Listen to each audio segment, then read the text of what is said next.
The night has come, it's cold and losing my control. Your light is gone, and lonely darkness fill my soul. I wish that you could save me from my isolation. It's way too complicated. Let's start this conversation. Let's start this conversation. We got no relation.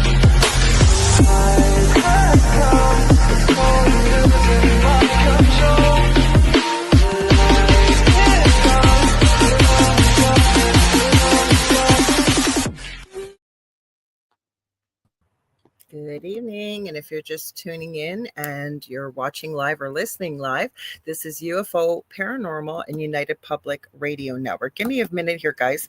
Things are not behaving themselves, and I don't know. Well, that's why. There we go. Like I said, it's UFO Paranormal and United Public Radio Network, and this is the Angel Rock. I'm your host, Lorilei Potvin. You can listen to the network on 105.3 across the Gulf Coast in the U.S. and 105.3 FM in Mississippi and 107.7 FM out of the beautiful city of New Orleans, Louisiana, where we are actually broadcasting out of.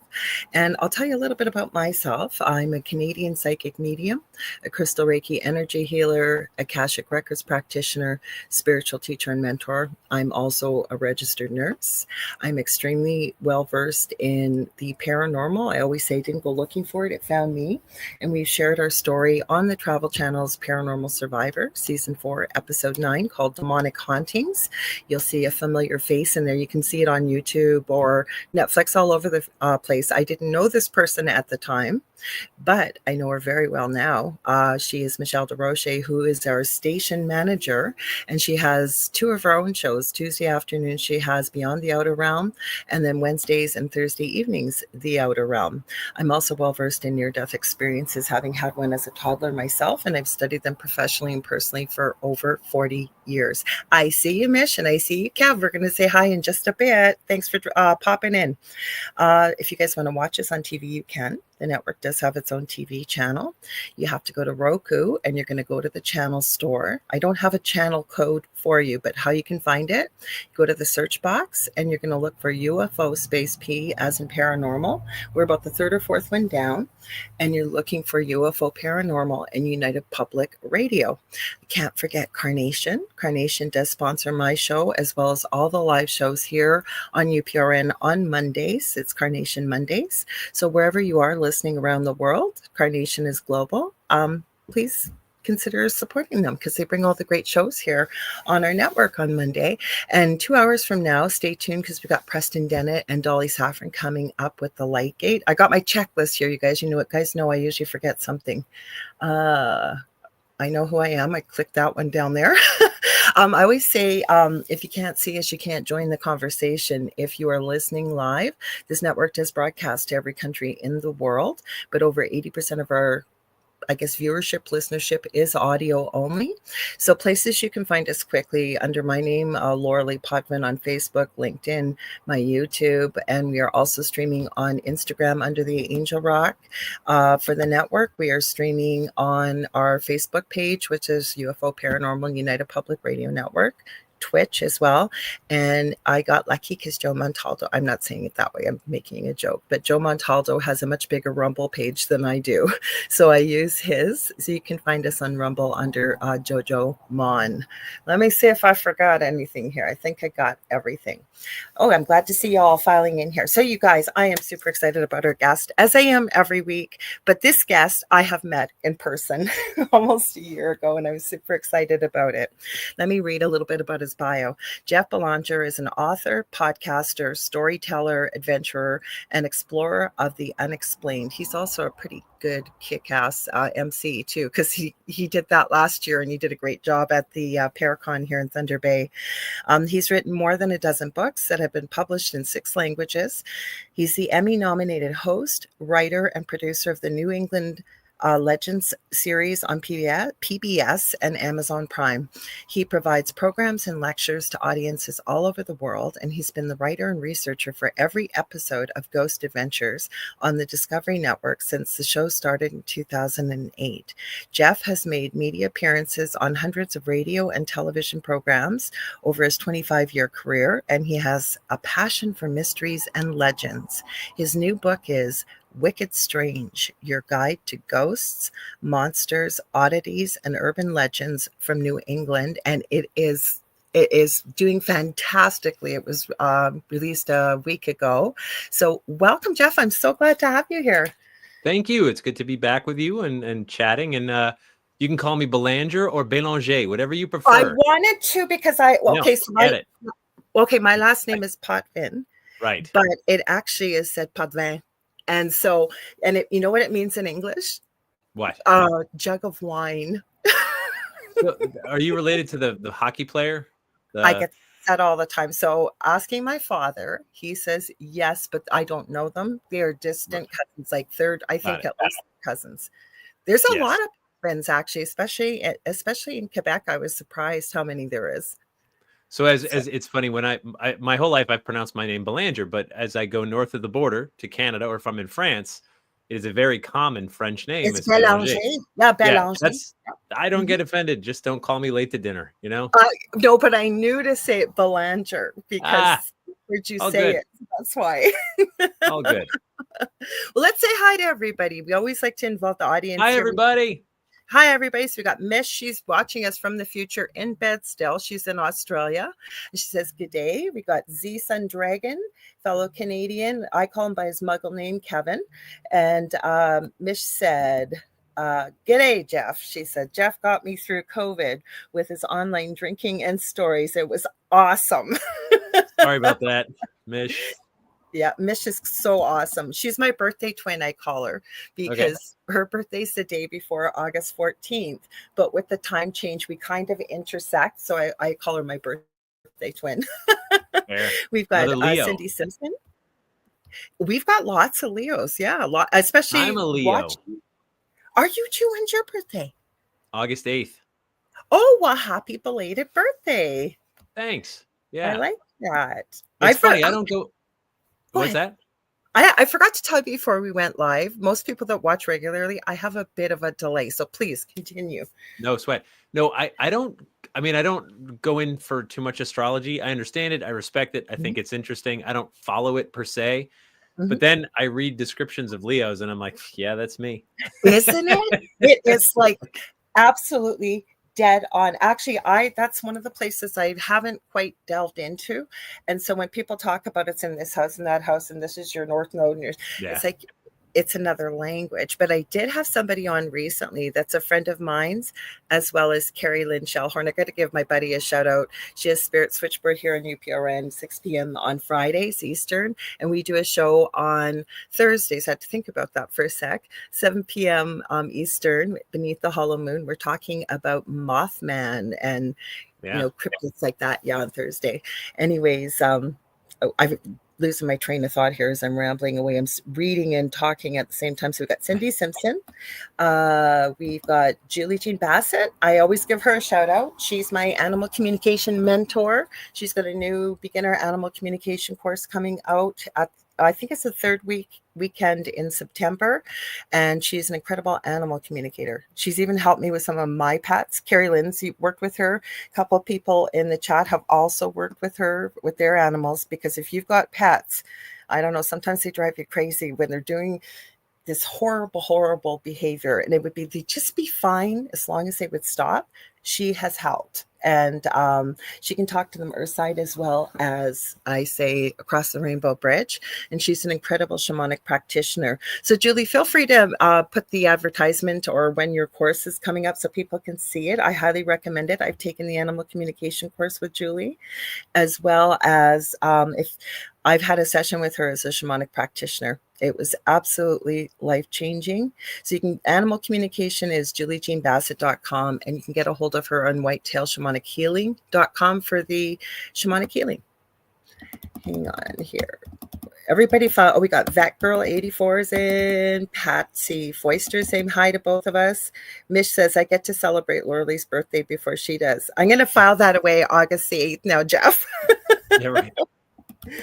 That's where I was going. It always comes back when I mention Carrie Lynn. It's a friend of hers that has now become a friend of mine. She is an astrologer, but she does forensic astrology. They don't know why it works. I don't know if you've heard of it before. I hadn't. No. But so she says it's 99.9% accurate. Some wonderful woman in Australia developed it. And she said if it's inaccurate, it's the person who's punching in the numbers to find lost and missing people. She even has some sheriffs and police officers starting to take it because that's how accurate it is. I thought that was kind of cool. I find so. I'm friendly with Christopher Renstrom, who's he took over for Gene Dixon, the astrologer. For the same Gotcha. Yeah. So he's made his whole career out of astrology. And I love the way he put it. He said, if you think of the year as like a wheel or a clock face, each of us jumps into the race somewhere on that wheel, right? So we jumped in August. And so we were born in summer and we matured we hit certain stages seasonally differently than someone who was born in January or someone who was born in October. And so on the one hand, like if nothing else, like we are maturing at a rate because we jumped in August. At the time we were born, there was stuff sort of going on in the world. And he explains it as, astrologers are kind of like the original historians. They said, all right, well, the last time Mercury was in retrograde in this house or whatever, like what was going on in the world, good things or bad things, and so they just sort of correlate where were the stars when events happened. And can you, if you line up 10 in a row where you say, wow, this only happens every 10 years and every 10 years something bad happened, then it allows some sort of forecasting. And that sort of made some sense to me. It was just like, hey, believe in it or don't, but this is just sort of like when the stars are here, this tends to happen to us. And so it's a warning. It's not you don't have to live or die by it, but it's just maybe a little extra caution on certain days. And I was like, I thought that made sense. It does. And see, I have another friend, Carmen Turner-Schott, who's been on quite a few times. And it was with a smaller company that was bought by Simon & Schuster. A lot of my authors I have on have come from there. And she had a book that was pitched to me by the person who does the promoting. And I forget, please forgive me, Carmen, I can't remember the first part of it, but then it said, and fallen angels. And I was hooked. I went, what does fallen angels have to do with astrology? And her field of expertise, because of the 12 houses, right? Or the wheel, the clock. She really deals with a lot with the 8th and 12th houses, where you have the bulk of people's signs under those two places. And it's a term she uses to describe, I believe, people with the majority under the 12th house, like they feel like they don't belong here, and the characteristics of them, almost like angels who have fallen from heaven, right? But how she made me understand it, and it made sense to me. She said, the reason why we need your full name, the name of the city you were born in, time and date, is going along with what you said, because I love how you just shared that, is the stars are all in a certain position in the sky. It's like taking a snapshot of the sky of when you were born, so that, again, like you said, forecasting what you might have coming up and so on and so forth. And it fascinates me. It really, really does. Yeah. So speaking of all these wonderful topics and books, holy cow, Jeff, like you were just talking to me before we went live. You are crazy busy. Ghost adventures. I've shown these to people. We've got a few regular people here tonight. You've started the e-zine here with one of our zine, yeah. Yes. So how did you get into all this? The crazy, the strange, the weird. Where did it all start? Oh gosh. So I grew up in Sandy Hook, Connecticut, and the town next to Sandy Hook is Monroe, which is where Ed and Lorraine Warren lived from the Conjuring fame. Yeah, so I knew them when I was about 13, and I would go see their library talks and things like that. And I was just sort of fascinated by their, by the way, they are way more famous today than they ever were when they were alive. No.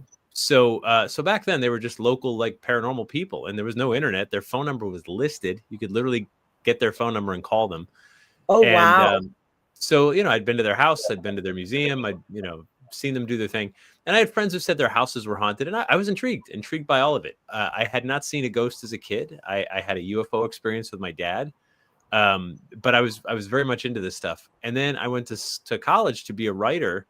And around October, you go looking for these weird stories. And I was no different. I love history, and I love finding out that sometimes the history sort of backs up some of these ghost sightings. And that's what started it all. And then I started a website in 1999 called Ghost Village.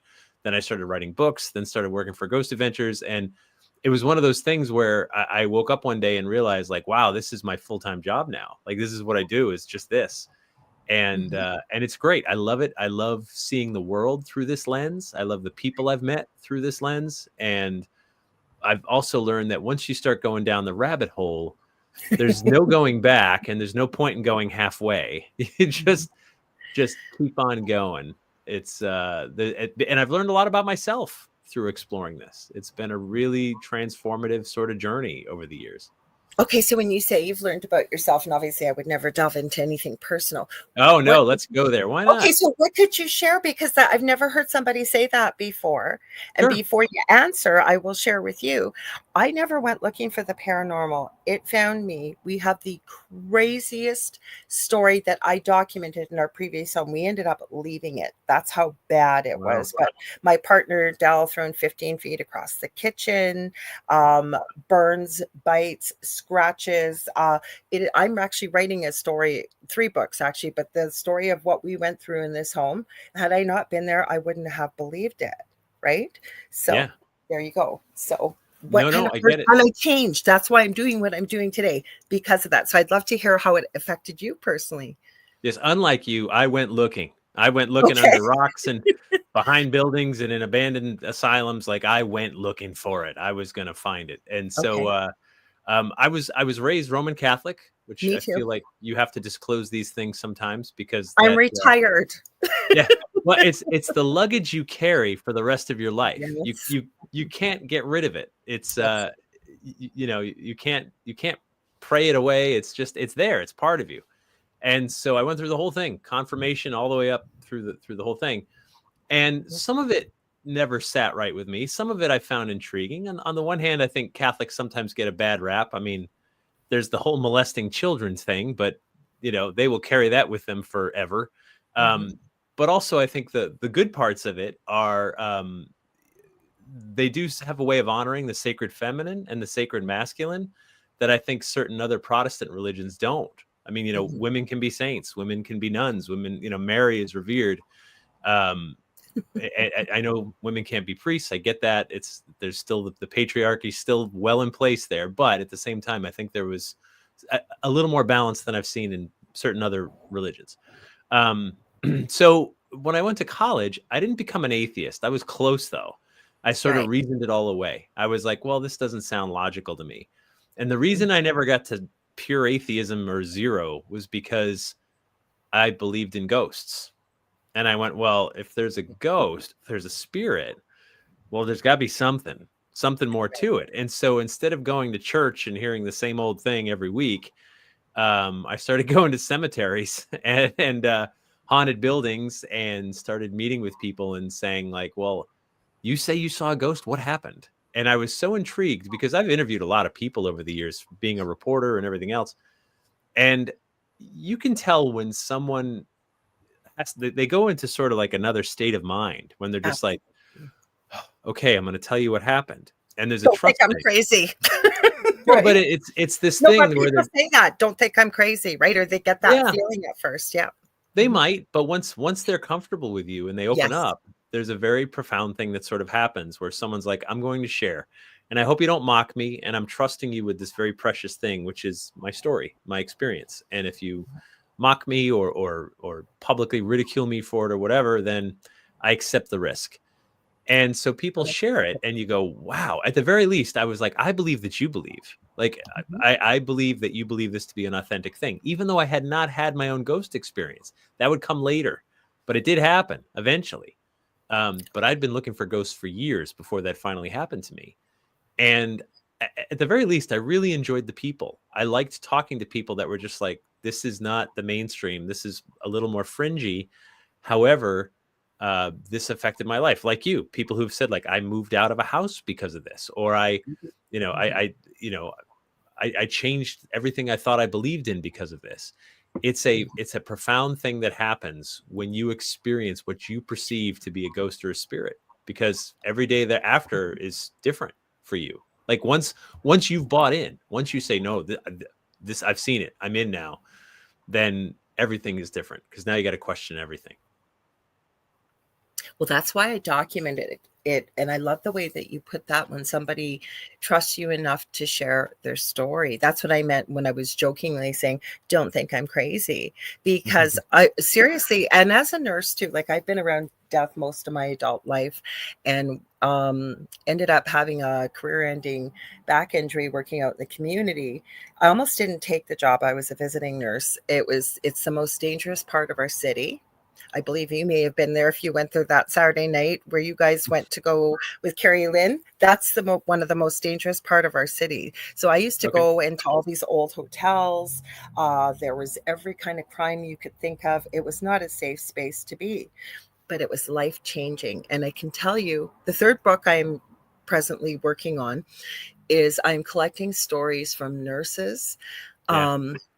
I hate the term, but death doulas and first responders, because we witness some pretty incredible, unexplainable events as people leave this earthly realm and wherever somebody's belief is, where they may be going afterwards. So Sure. I did see some strange things I still have questions about. I'm wondering if because I did palliative care, death and dying at home quite a bit, and found a lot of personal, believe it or not, satisfaction, and really made me grow as a person. I am wondering if maybe somebody might have had something like an attachment when they expired and it followed me home, or what. I don't know, because this haunting came out of nowhere that we went through. It was crazy. Well, that's the thing, right? It's always, sometimes we look for order in the chaos, right? So when something happens, when someone says, hey, my house is haunted, you say, okay, well, let me go through the usual, tropes, right? Did someone die there? Was there a traumatic event? What was on the land before your house? Like, you go back and back and back.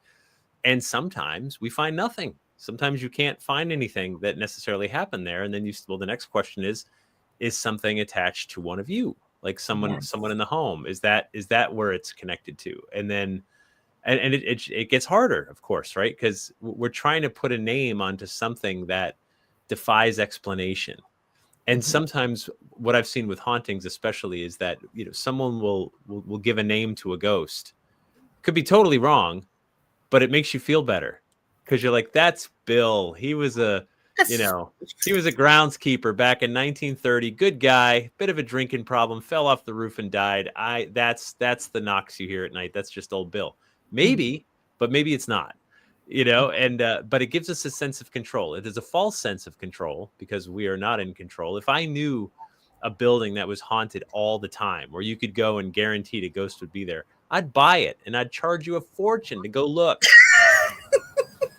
I'd be like, $20 and I'll let you open the door and look and wave at the ghost. 50, you can walk in. 100, you can have 5 minutes alone and talk to it. Like, survive. but I've never found such a place. And if there's rules to this, I have yet to discover them. If it's, you have to be there at midnight under a full moon and they'll talk to you, I have not seen anything that's like a direct correlation. 100% correct. So this stuff is happening at some will that is beyond our own. Not that we can't sort of summon it in a way. I think a lot of ghostly excitings is about that. It's us going into an environment, especially if we've been preconditioned and told, hey, this place is haunted. This horrible thing happened here. The murder bedroom's upstairs on the right. You go into the murder bedroom and you're going, whoa, and you start to connect, because you're a human being. And I think we all have certain amounts of empathy. And empathy doesn't have to just be for living people. It can be for people that were there before you. Just like imagining what they went through. Imagine what it was like to be in a war, or to survive something horrible, or to lose a loved one, or whatever it is. That empathy can kick in even if the people are long gone. And I think that connects you to them. And sometimes, stuff seems to happen when you're that connected. Well, I can tell you, and again, we're going to get into your books because I can't wait to get into all this stuff, but very quickly, how this all started for me. I was still married to my first husband, was barely able to get out of bed with the back injury. It had failed back surgery. And I had to keep busy, and I'm a person that loves to create, whether it's sculpting, resin, you name it, I love to do it. But at that time, I was making jewelry and I was making pet accessories. And I happened to be able to get out of bed one day, had to do some running around, was going to local stores, and everywhere I went, at local businesses, people wanted to carry what I was selling, but they didn't want a commission. And we had just watched the evening before the movie The Secret. That's how long ago this was. Yeah. So I came home and I was telling my ex-husband, we're still really good friends. His name's Earl. And I said, Earl, you're not going to believe this. And so he looks at me, he goes, maybe it was The Secret. Right? That night, I had a dream, and this is about probably about 16 years ago. It's like it happened 10 minutes ago. There was a tree in my front yard. There was a man sitting in there. I can tell you what he was wearing the whole bed. And I'm trying to make it short here. He said to me, hello, Lorilei. Do you know that little business that you have? Well, that's nothing. He goes, I can give you wealth.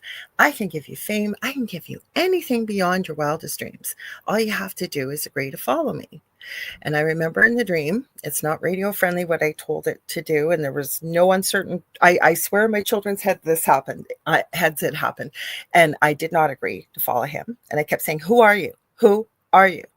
He told me he was a demon, told me his name. I'd never heard this name before. It's not a long name. Spelt it for me.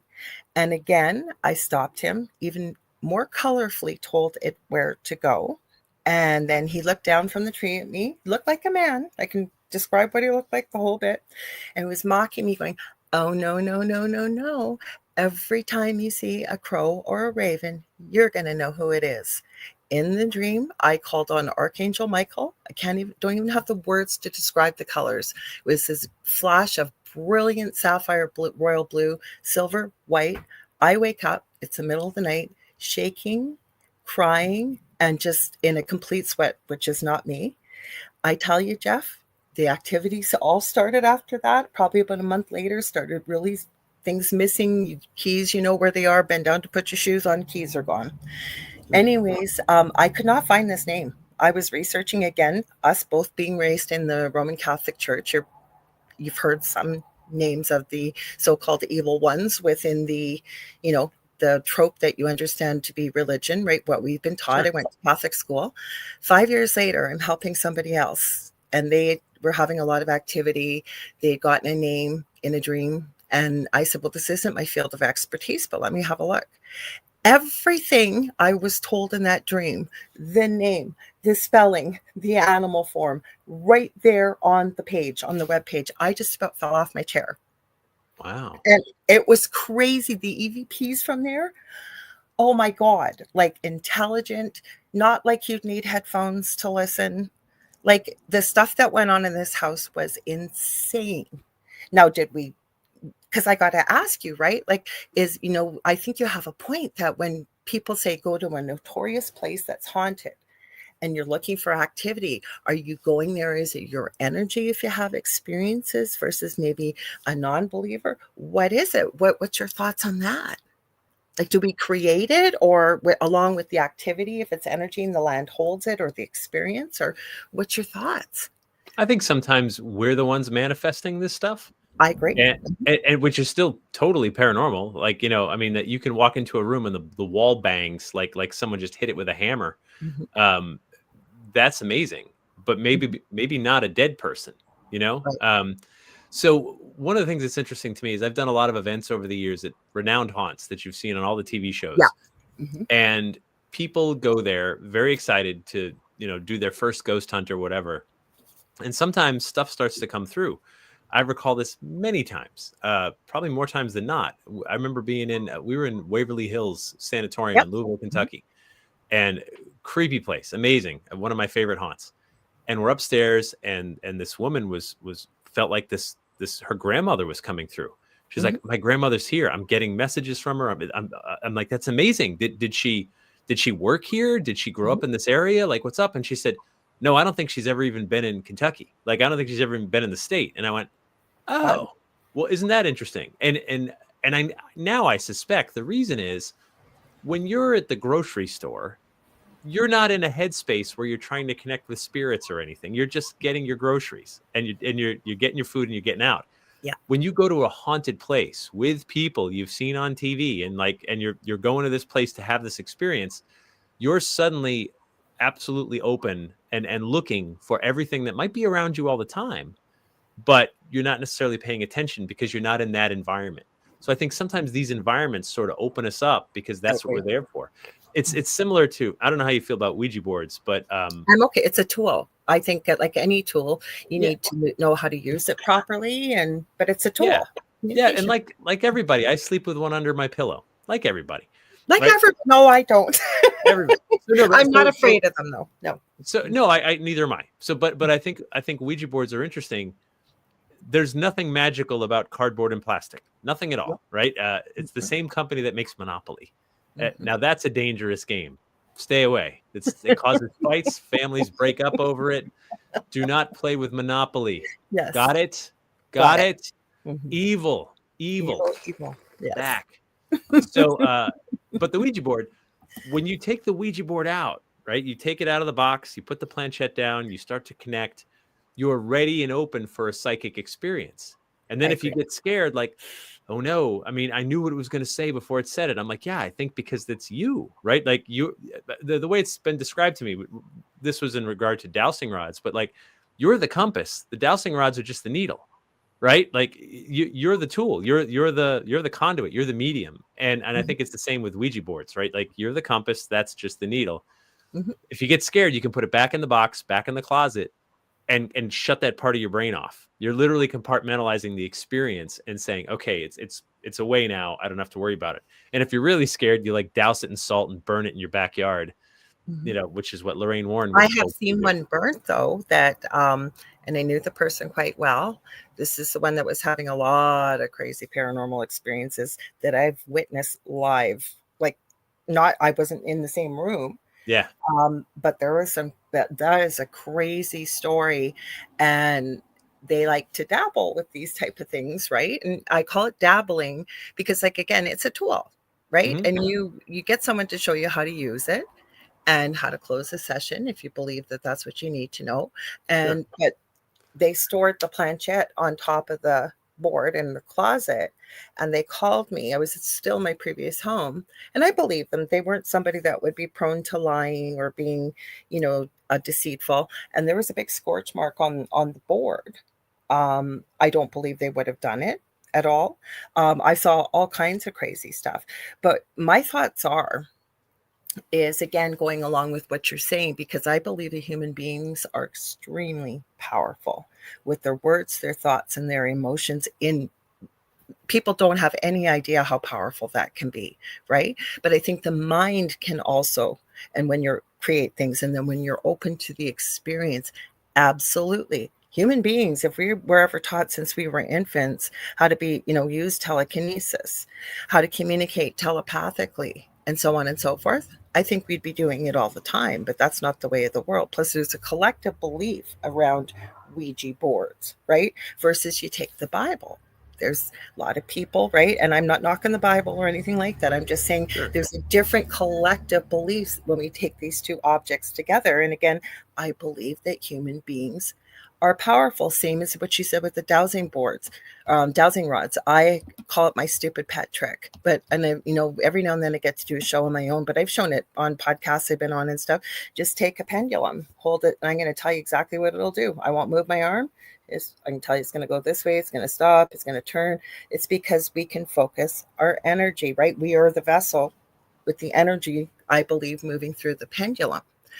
So with that being said, right, is that why people have these experiences, do you believe? Like you said, it's the perfect recipe for going to a known place, being open to the experience, or what's your thoughts? Because I still got to ask you about your paranormal that you finally experienced. Yeah. So no, I mean, there's definitely something to the influence of where you are, what you're doing at the time, whether it's using a Ouija board or being in a haunted place.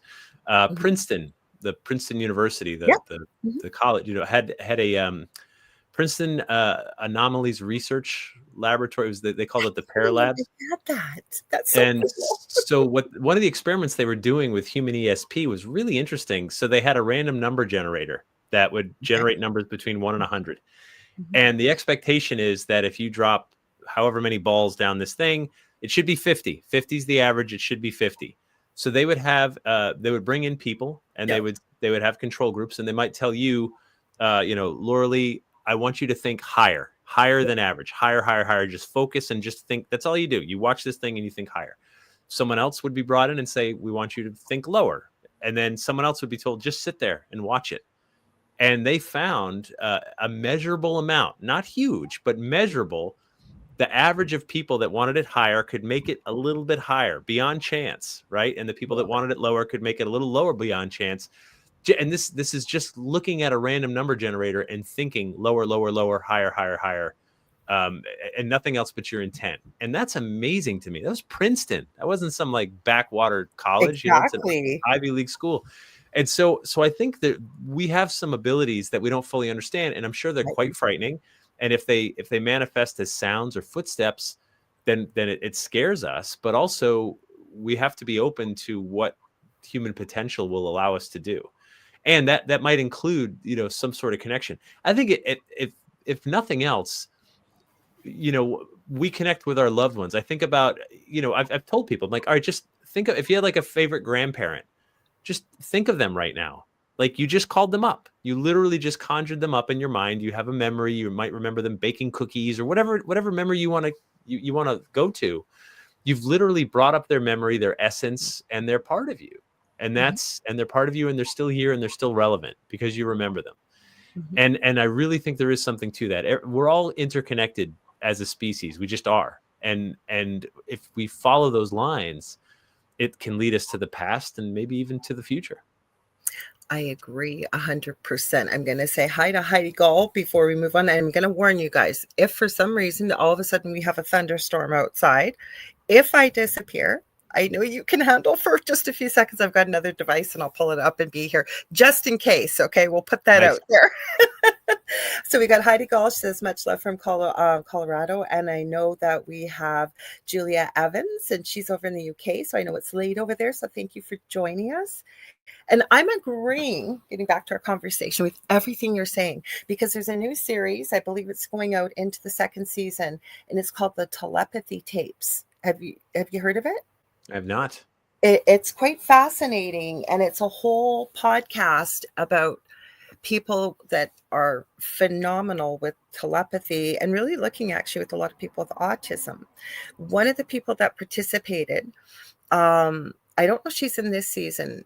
Her name is Jess Curzon. She's over in the UK, and she works with a young man she has named Asher. She covers the screen when she's on. I know why, because if somebody ever found out who she really is or Asher, I'm sure they'd love to use those abilities. But she's written a book about the fact that she was a special ed teacher for special needs over in the UK years ago. And this little 6-year-old nonverbal boy, and these are her words, not mine, headhunted her to work with her and taught her the abilities that she now is able to do in the way of remote viewing, telepathy, and it's quite a fascinating story. I'm not doing it justice. She's absolutely lovely, and it's really taken off these telepathy tapes. If you get a chance, check it out, because it's quite fascinating to think, people that are nonverbal but are capable of communicating and influencing things through telepathy. Sure. Mm-hmm. Yeah. No, of course. But it's also too, we think of communication as purely words. Yeah. And that's just one way, right? And words have limitations anyway. I mean, we do our best to describe, how we're feeling, thinking, seeing, what's going on, but words have limitations. And, communication also happens through gestures. It happens through facial expressions. It happens through all kinds of ways. Sometimes it's just tone a of vibe. voice. Mm-hmm. Yeah, everything, all of that. And so when you think of communication in sort of a bigger realm, is it that much of a stretch to think that you could communicate with someone from the past who's maybe not necessarily physically here anymore, or someone that's far away, even though you don't have your phone to your ear or whatever? So it's I don't know, it all fascinates me. Like I said, once you go down the rabbit hole, why stop? You're explore it all, ask all the questions, because I think we're actually, and I also get it, when you start doing this, it can be really scary because you think you know how the world works. You're told that, 2 + 2 is 4, and it's pretty straightforward, and the sun sets and the sun rises and time is linear and all that other stuff. And if you venture too far off the the main road, it can be very frightening. And so I think we sometimes put these walls up ourselves so we feel safe. And that's okay. If that's what you need to do, it's all good. But I also think that there's some pretty miraculous stuff out there if you're willing to go off the beaten path. With that being said, I want to ask you about your paranormal experience, and I just can't wait to talk about your books. So Sure. You said you finally had an experience. So can you share with us, like, what was Sure. that like for you and where it happened? And Yeah, so it was 2003, and I had already been writing about ghosts for like 6 years at that point, or like, maybe 5 years.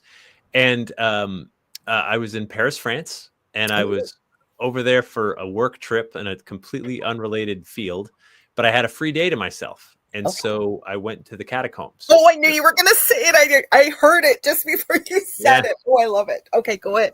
And no one would go with me, so I was alone. I would have went. You weren't there. I know. Darn it. Yeah, so we went down. So I went down, and in my French, I speak, petit peu, a little bit. And I get down into the tunnels, and I'm alone, and there's no one down there. No one was in the whole place that day. And when you finally get to these tunnels, I mean, there's millions of human bones down there. And what happened to Paris is that if you've ever seen pictures of Paris, or if you've been there, it sprawls and it sprawls and it sprawls. There's really no tall, there's like a couple tall buildings. There's the Eiffel Tower, there's like 1 or 2 hotels, and everything else is it just goes out forever. And when they built Paris, they put the cemeteries on the outskirts. But over the centuries, the city grew around the cemeteries, and it kept growing. And by the 1700s into the 1800s, there was no room to bury the dead. The corpses were piling up. And to get to all the limestone, they had tunneled out below the city, just, many, many kilometers. And so some of the buildings were collapsing as they were getting heavier. And the putrid smell around the boneyards was just making people sick. So they moved all these bones down below. When I got down there, it takes your breath away at first, because these are human skeletons. They're not behind glass or plexiglass. You could just touch them. I mean, these empty eye sockets just looking at you. And they're formed in this very macabre, very intricate pattern. There's rows and rows of bones and skulls and so on. And as I was walking down a long hallway, I stopped because this man, it looked like a man, stepped out from one side and went to the other and back again. And I froze, and I went, all right, wait, I'm alone. And my first thought is like, I must be able to explain this away. And so I thought, alone. As the thunder and lightning's picking up outside. But I'm looking, and I thought, okay, maybe there's a side tunnel on either way, and there's someone else down here, and I missed them. And nope, there wasn't. Or I tried everything I could to explain it. And then suddenly I was like, I have no word for this other than ghost.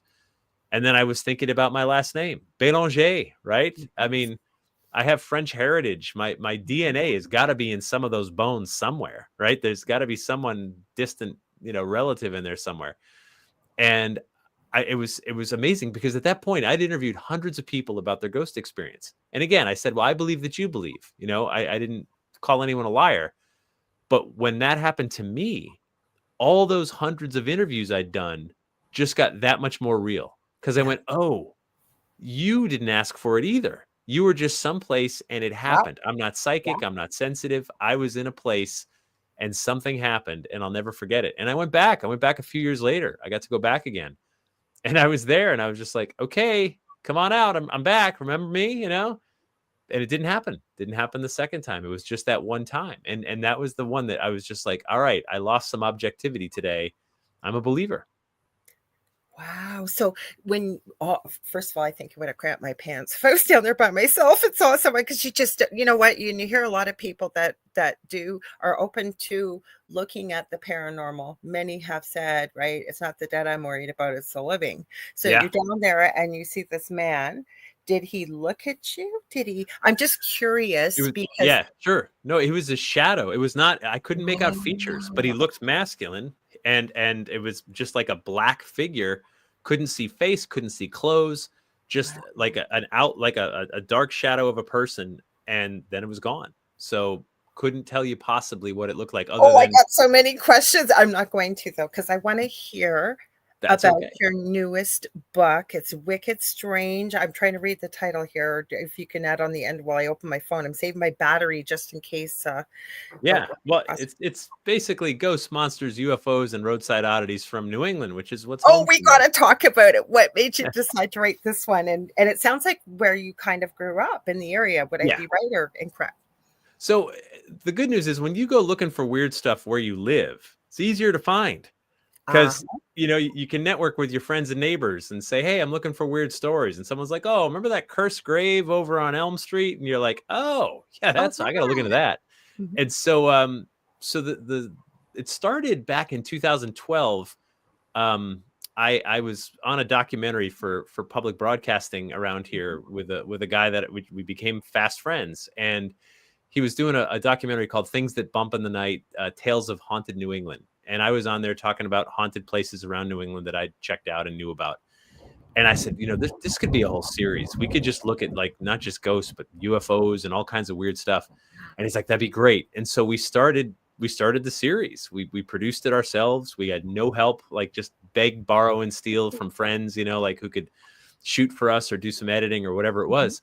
And so we started this series for PBS, but it's very expensive and time consuming to make a TV show. Mhm. And so back in 2017, I started a weekly podcast called New England Legends, same name as the TV show.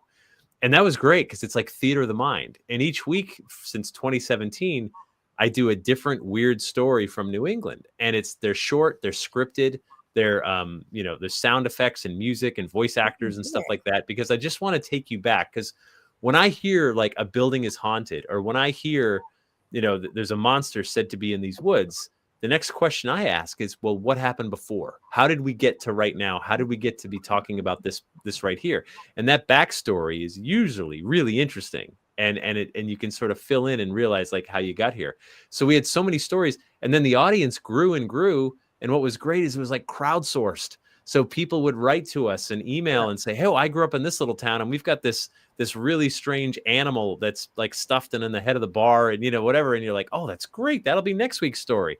So Right. now at this point, we've got this audience that feeds us stories from all over, and it just grew and grew. And thankfully, I've been friends with Frank Grace, who's a photographer, and Mhm. he and I partnered up on a calendar, an annual calendar that we've done 12 years in a Oh, row so now.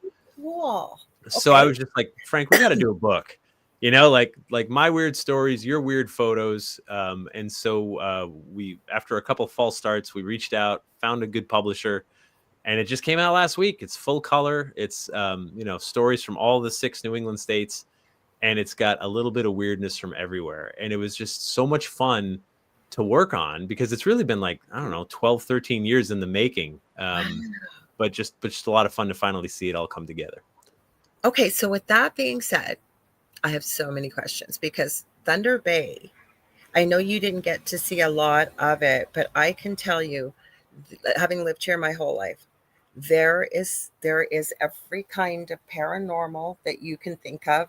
I like some of the things I have witnessed, especially living in the previous home. And I think I talked about it last week, the week before, this thing that looked like a wolf that was glowing, walking across the street as I'm outside at night. And was talking to a friend, and they kept yelling at me to get back inside. And I'm going, no, can you see this? Like, can you see this? And she's going, get inside. Girls talk, right? It was a Sunday night or Saturday night. I just colored my hair, not purple. I think it was a regular color. And she wanted to know the color. So I said to her, oh, it's right in the garbage on the top. I'll go outside and grab it. And I'm watching. This wolf had to be, I swear to you, Jeff, like it looked like almost the size of a bus, and it was just walking so slowly, and it turned in its head and it looked at me, and its eyes were like this icy turquoise, and I was mesmerized, and Hmm. I wasn't scared. Like I said, the person was on the phone with me yelling at me to get inside, and I'm going, yeah, but look, and they couldn't see it. I said, well, hang on, I'm going to see where it's going. So it's walking, and it had to be, and I know where we do metric here, but I learned the imperial system and more comfortable. So it was probably about 10, 12 feet away across Yeah. the street, walking. we're in like a cul-de-sac or old home, and there was an intersecting street. So it starts walking, gets to the telephone pole, poof, gone. So Wow. finally, I mean, it took me longer to tell than the experience. I say, fine, I'm going inside. What were you going on about? You didn't hear all that growling and snarling? You go, no, not at all. But what validated it for me, my eldest son, who was a teenager at that time and a nighthawk like his mother, was in the bedroom, but he didn't, his bedroom upstairs, and I was on the main floor, obviously coming in the door. He didn't know I'd gone outside. He didn't know any of this, but he yells from the bedroom, Mom! And they go, what? He goes, what was all that growling and snarling? Wow. Why didn't I see it? Hear it. Why didn't I experience it? And yet the person I'm talking to live on the video experiences it. And my kid that has no clue what is going on, he can hear it from outside. Yeah, yeah. We've got UFOs, we've got Bigfoot, we've got dogmen, we've got everything. And it sounds like you've got way even more in the area. So why do you think there? Like have you got any conclusions, or why this weird and strange and, phenomena is going on in this area? The one definite conclusion I've reached is that if you're going to have this weird phenomena, there is one required ingredient in the stew. Okay. That is people. Okay, I'll agree with you there. Yeah. Okay. No people, no weirdness. So it's kind of like if a tree falls in the forest, did anybody hear it if there was nobody there? So I can answer that, actually. I can answer that. Does it make a sound? That's part of it. Yeah, if a tree falls in the woods and no one's around to hear it, doesn't make a sound. Yeah. The correct answer is it doesn't matter if it makes a sound or not. I know, but stay with me for a second, right? Okay. And this is a very egocentric, human-centric view of the world, right? It means if there's no human witness, then it's irrelevant whether it made a sound or not. You've heard of Schrodinger's cat, right? I certainly have, yes. Yes, I he's in my basement right now, and he's fine. He's fine, or maybe he's not. I really don't know. He's alive and dead, but it'll probably be okay. But maybe it won't. So I think if you can think that abstractly, that without a human involvement, then there's no story to tell. There's no story to pass on. There's no experience to share. Okay. So I know it sounds totally egocentric. Obviously, if there's like a squirrel, the squirrel's going to hear the tree, right? Like, but we can't interview the squirrel. We can't interview the raccoon. We need people. And so people lead to very weird things, whether it's customs or traditions or whatever. Once people got into the mix, stuff started getting strange. I think in New England, though, we have a culture of historic preservation. We tend to keep our old buildings around. We tend to maintain them, and they look just like they looked 200 years ago. We tend to hibernate. We get cold winters like you do, right? We tend to share stories in the wintertime and hibernate. And we live seasonally. And so when you live in a place that still has seasons, you have to sort of connect with nature a little bit more than, say, somewhere else where it's always warm or always cold or whatever. So anyway, so I think it's sort of like this perfect storm. And also you've got our puritanical roots, which makes us very sort of pragmatic and stuffy in a certain way. But we're also like pretty open-minded and liberal too in general. And so when someone says a place is haunted, it doesn't have to start an argument. If someone's like, that building's haunted, that one isn't, you just go, okay, cool. What's good for lunch around here? You know what I mean? It doesn't have to be a big thing. In certain parts of the US I've visited, they don't talk about ghosts. We don't speak about that. That brings stuff up we don't want to speak about. Or it's a lot more esoteric than I can handle. It's just, I put crystals on my third eye. And yeah. And I'm just like, okay, if it works for you, do it. I can't relate to that. I don't understand it. But around here, I get it because I'm one of us. I get the whole like, you could say there's no such thing as lake monsters, but in Lake Champlain in Vermont, there have been hundreds and hundreds of sightings. The newspaper archives are full of them. There's a sign on the New York side with like no less than like 60 names of people that just said, you can put my name on that sign. Jeff Belanger, June 8th, 2002, I had a sighting. of Champ. And call me a liar, I don't care, but put my name on the sign. And these are people that are just willing to do that. And I love that. I love that it was common enough that people have said, no, it's a thing. And if you believe me or don't, that's what I saw. And you know, I defy you to tell me otherwise. I love the way this stuff sticks around, and it sticks around because we're still trying to reconcile with something that happened in the past.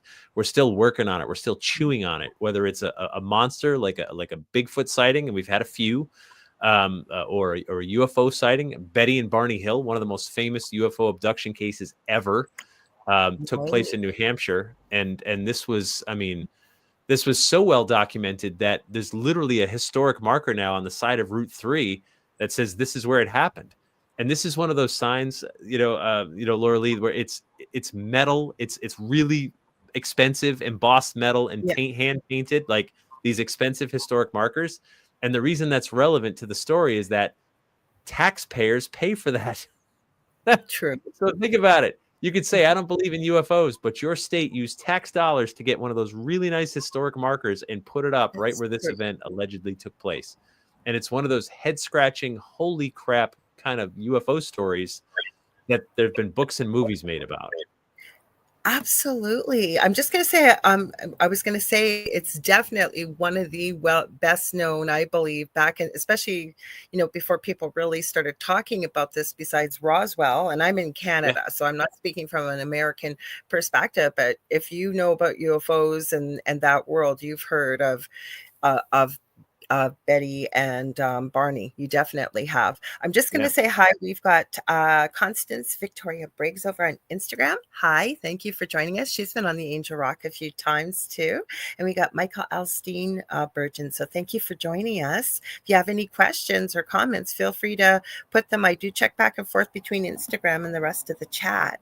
Let me do the station ID. I'm a little bit late because I'm dying to ask you, and I know you're going to have, I know you have lots, the many years this book has been in the making, but some of the really strange, if you could actually pick, some different strange, unusual kind of one of a kind stories or anything you think really stands out for the book. But I will do the station ID. So if you're just joining us, you are listening to UFO Paranormal and United Public Radio Network. This is the Angel Rock. I'm your host, Lorilei Potvin, and my amazing, fantastic guest is Jeff Belanger. I could listen to you always. You have the best voice, but you also are you're a very good storyteller. So well, thanks. Thank you for joining us. And we are talking about Jeff's new book. I'm going to open it up because I don't want to mess it up here. We have a thunderstorm, like I said, and the weather's going to play nice. It is. His book is called Wicked Strange, Your Guide to Ghosts, Monsters, Oddities, and Urban Legends from New England. And you have a plethora of books. I know you do, but this is the newest one for people. If you're just tuning in, it's been out a week and it is killing it, if I must say so myself. You're doing really well with it, and I'm so happy for you. Really happy. So congratulations. Thank you. Yeah, the world is weird. All right, I have a story for you from Vermont. Okay. I'm gonna settle in. Have you heard of taphophobia? No, I haven't. Okay, it's the fear of being buried alive.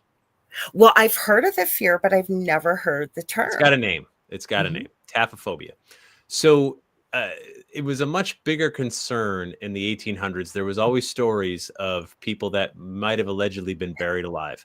The tradition of the wake. It's called a wake. You used to have the body in your living room. You would sit with the body for days to make sure they were dead, right? You wanted to make sure that was part of the process. Anyway, there was a guy named Dr. Timothy Clark Smith, who was a medical doctor from central Vermont, who had a debilitating fear of being buried alive. And this guy was no ordinary schlub, right? I mean, he was the first in his family to go to college, the first doctor in his family. He served in Washington, D.C. He went to Russia to serve in the Crimean War, where he fell in love with a local girl, came home, had a bunch of kids, opened an inn, and then he served as an international diplomat under President Lincoln, consul at Russia, and then lived a good long life, and of course passed away, which is inevitable for all of us. Right. But what he did to make sure he would not be buried alive is absolutely epic. First of all, and I have a photograph of this, He was buried in a glass-topped coffin. So you could see, I have a picture of him in his coffin, glass-topped. Not entirely unusual. Other Was people he had buried with a hammer too, so that just in case? a hammer and a chisel. Oh my gosh, I was thinking the hammer. Okay. Yeah. So in his hands, a hammer and a chisel and a glass-topped coffin. But that's not all. If you go to Evergreen Cemetery in the little town called New Haven, Vermont, a tiny little town, but a very pretty little cemetery, it looks like many other cemeteries, except there's this one big hump of earth in the middle. You can't miss it. And there's no marker for Timothy Clark Smith. You got to know what you're looking for. But when you walk up to it, that is actually his crypt. That's where he's buried. And this grave, for over a century now, has drawn in people, who know about it to check it out. Because at the very top, there's a window that looks down 6 feet to his glass-topped coffin where he's buried, because he wanted people to be able to check on him. Now, when you go there, it's a very old window. There's moisture underneath. There's all kinds of stuff. But when I went there, I had 2 things that other people didn't have as they've gazed down there over the decades. I had an iPhone with a little tiny flat camera that I could set right flat on the glass. And I had this 2,000 lumen flashlight. And I thought you were going to say you had an endoscope, because you can get them with the camera and feed it in. I'm not going to violate a person's grave, but if you've got a window, I'm going to look. So I put a flashlight on the glass and turned it on. I moved my camera around until it was not like on a bubble and had the best view. I covered the whole thing with my sweatshirt to block out all the other light. Cool. And then I clicked a picture so we could get the best possible view down. Cool. And when I looked at it, it was there's all this moss that had grown in down, and it sort of blocked the whole thing out. But all I could think is maybe a little bit of light got all the way down to the bottom. And Dr. Timothy Clark Smith thought, finally, someone's checking on me. Oh, that's my hope. But imagine that. Now, and he was a medical doctor, right? He's not stupid. Not that anybody's necessarily stupid. One of the things that changed in the latter half of the 1600s is that embalming became all the rage. Right. And so, and this was a byproduct of the Civil War. So soldiers were dying far from home, and they didn't want to get buried in Southern/enemy soil. So if you were embalmed, you could make the train ride home, which could take days, right? If you're not embalmed, you're going to stink, and no one wants a dead body decomposing in a train, for days. And so, anyway, so once embalming became all the fashion, and we understood when you're embalmed, they pull all the blood out of your body and they replace it with a cocktail of like ethanol and, formaldehyde and all this other stuff. If you weren't dead before, you're dead now. So people aren't necessarily as taphophobic as they used to be. But that was one of those cases where you're like, wow. And there it is in stone. There's a cemetery with a grave. And I love stuff like that. I love things that just sort of stick out. I want to correct myself when I said about an endoscope. I know you would never violated anybody's grave, but I'm trying to see it right. For some reason, I was thinking, like, was it like a column down into the window to check? That's what I was seeing. So that's why I said that. This big. I hear what you're saying. So the window was right there. For some reason, looking down, I'm looking this heap of dirt with almost like to protect it from the elements. That's what I meant by an endoscope. I know you would never have stuck it in someone's grave. For anybody listening, I know you wouldn't have. No, but I mean, so anyway, so yeah, no, it's one of those things where you're I've never just like, heard that story. That's crazy. So I've also discovered we called it a cemetery safari, but we looked at a lot of like memorable headstones. I have discovered the secret to immortality if you want to hear it. Absolutely. Okay. You can tell me anything. I'm completely enthralled here. I'm loving this. For you or anyone who wants to be around forever, it's easy. All you got to do is you have to have a really memorable, preferably funny epitaph on your headstone, and we're going to talk about you for centuries to come. It's true. There was one grave we did. Oh my goodness, this one grave in Connecticut. We talked earlier about how I was raised Catholic, and I stopped going to church. My mom, that upset her, of course, as you can imagine. And I remember her, saying like, "Oh, why don't you go back to church? Come on back to church." And I said, "Mom, I'm afraid if I went to church, someone would I'd get struck by lightning, and someone innocent might get, hurt in the making." Yeah. And she's like, ha ha ha, very funny. There's a grave in Bridgeport, Connecticut, of a guy named David Sherman, who in the latter half of the 1700s, the Mhm. headstone says, struck by lightning while at public worship in the house of God. He literally was struck by lightning in church and killed, and it's I on took a his word stone. thought. So I I'm like, choose you. Lightning so bolts yeah, in church. That's what I'm seeing. thoughts and prayers. He was literally thinking and praying when it happened. So anyway, so I'm like, I'm the kind of person, when I saw that, I'm like, I will not sleep, I will not eat, I will do nothing until I know exactly what happened. And I Yeah. started digging into the story, and the town of Fairfield, Connecticut, which is the next town over, had only one entry for that month and that year, and that was that the meeting house had been struck by lightning, killed John Burr and David Sherman. So two died in this lightning strike, and then John Burr's brother blew his shoe off.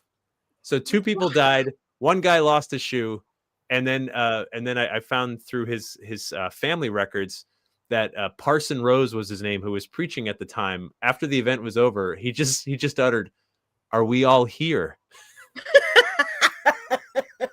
And the answer is no, no, Parson. We're not all here. We've lost two already. And but all I could think of is like when the collection plate went around that day, I bet he did pretty good. You know what I mean?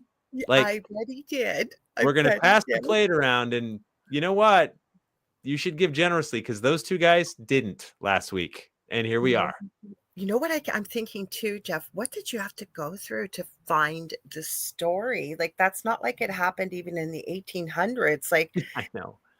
what did you So how do you find these facts? Like, that's a lot of work. And I know, like you said, you would not rest till you had the story. Never, I still can't even believe the story, but how did you find out what happened? so it's one of those, like, that's, to me, that's the fun part, where you go and you hello, you know, the fun part is you go Oops. down this research rabbit hole. You're just like, okay, this headstone's here, something happened. So you know, you start with Google, you start with the simple stuff, and then I went to like town records, and then I found, you know, there's town records for each month and each year, Okay. and then I had another name to look up, and then when I found that other name, I found their whole family genealogy history. And there was one little Wow. paragraph about this event in in the Burr family's genealogy that described it and described what happened. And I went, "Oh my God, like, this really happened." And so I went back to my mother and said, "This is why I don't go to church, Mom, I because didn't go to I knew you were gonna I say it. was." I knew it, 'cause that would have been something I would have done too, right? You I'm like, finally find your proof of something you've stated. Here we go, mom. This actually happened. ask David Sherman why I don't go to church. Oh, you can't, because he was killed by lightning in church. Did you say Enfield, Connecticut too? Because I know there's a pretty famous haunting around there too, isn't there? Oh, The the En- Enfield. Oh, that's the I Enfield poltergeist. You mean from the I don't know, but could I be wrong? I don't know, but No, I've there was heard Enfield before being known for something for a haunting. I'm positive. yeah. Well, I think John Zaffis did that was one of his cases where there was the a haunting in Connecticut, I believe, might have been in Enfield, if I'm I remembering it know that correctly. name just resonated. Not that we have to go down that, but Yeah. do you think it's because it's been around that area of the United States? Like, there has to be a reason why, like, all these incredible things, like, as you're bringing up, like, even with me not living in the US and you're mentioning these names, I'm going, oh yeah, I've heard the name of that place or the name of that place, right? Yeah. Mhm. I don't think New England has any more or less weirdness than anywhere else, but I do think we're more freely talk about it. And That's what you think. Okay. Mhm. yeah, because you know, when someone's like, "Oh, New England's older," no, we're not. The Earth is one age, right? Like, you know, But you said dirt, people. You said people also right? add to it.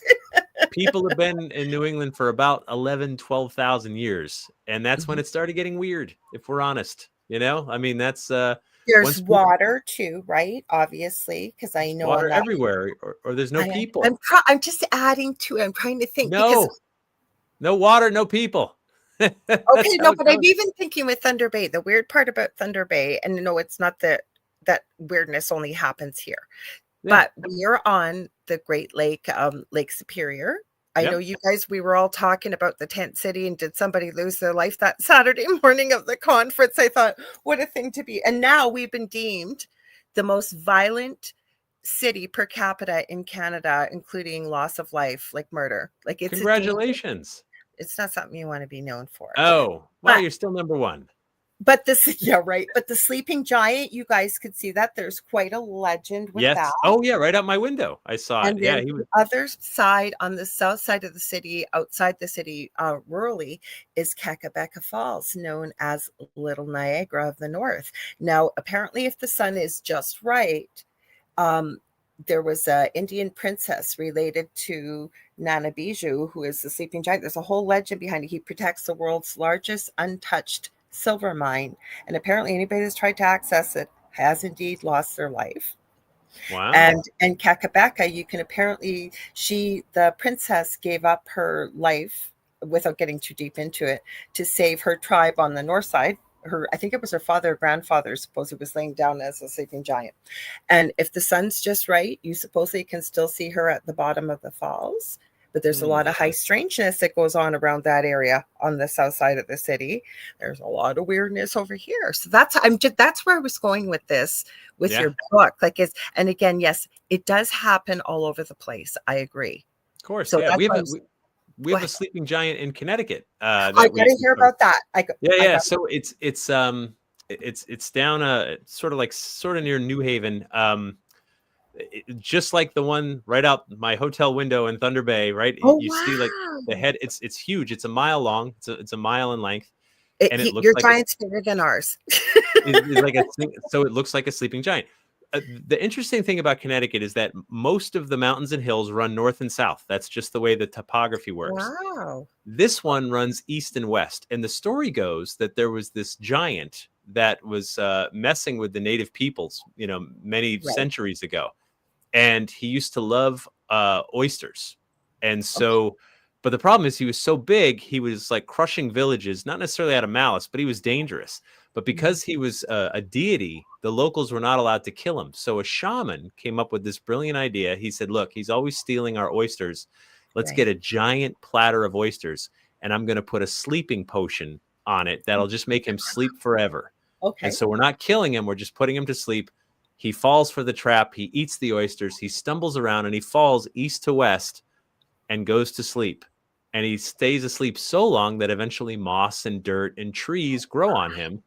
Okay. And when you look around at the topography, again, all the mountains are mostly north and southish, but then you've got this one that's east and west, and it looks like a sleeping giant. And I love that this story from our Native Americans sort of stuck around. And it's still there. It's in Quinnipiac. There's a university called Quinnipiac University that's right at the base of the sleeping giant. And especially from the right angle, you're just like, that looks like a sleeping giant. So don't wake him. Wow, that is like. See, no, anytime I've talked, I don't talk about the sleeping giant all the time, but I've mentioned it from time to time.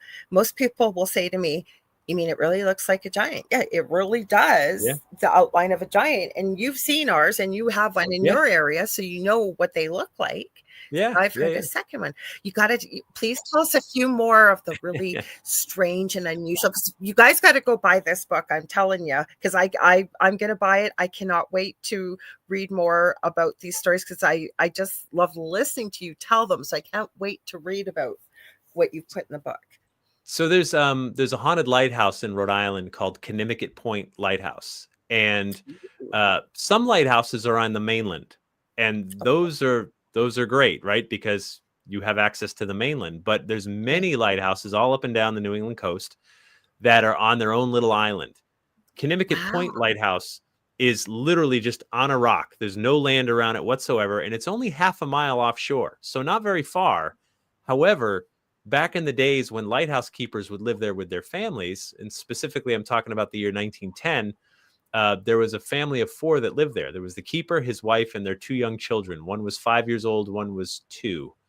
And imagine having a 5-year-old and a 2-year-old in like basically an apartment. There's no yard they can run around. Like it's just, you're on a rock. You're literally stuck I was on this thinking rock. school, outside, running, friends, like nothing, right? They'd be Nothing. driving You're you on a crazy. rock. And Mhm. so the job of a lighthouse keeper, if you think about it, is so boring, but It so is. important. You know, at night and during storms, you have to keep the light on because ships and lives are depending on you, right? They need to know where the land is so they don't get in a wreck and you know, loss of life and cargo and everything else. So it's an important job. His wife would plead with him, like, look, I can't take it here. I'm going stir crazy. Can we get an apartment on the mainland and you visit on weekends or whatever? And they don't make a lot of money. So he's like, we can't afford that. I'm sorry. So one Mhm. Saturday, he took the rowboat over to the mainland to get supplies and would be gone all day. And as soon as he left, his wife gave some poison pills to their two Oh, sons and then to herself. that's And when sad. he got back at the end of the day, he found his youngest son dead on their kitchen table. His wife was dead in their bed. And the Wow. older son spit the pills out, but he was very sick. And so he snatched him up, got him back to the mainland, got him to a hospital, and thankfully he did survive. But his wife and child were still dead in the lighthouse. And the thing is, he could never go back. He said, I can't go back in there. I just can't. And so the very next day, some new lighthouse keeper had to take the job. Like, you still have to do the job, right? So someone moved in and the place had a haunted reputation immediately. Over the years, eventually it was the 1950s, a Coast Guard agent was staying the night there. And he Right. had told a story about how in the middle of the night, he was in the sleeping quarters and the lady of the lighthouse opened the door to check on him. And in the morning, he said to the lighthouse keeper's wife, like, hey, why would you check on me in the middle of the Yeah. night? And she said, I didn't. Oh, wow. That's our ghost. And now, so the lighthouse has been automated for a long time. Nobody's lived there for a long time. The Coast Guard is in charge of all lighthouses now.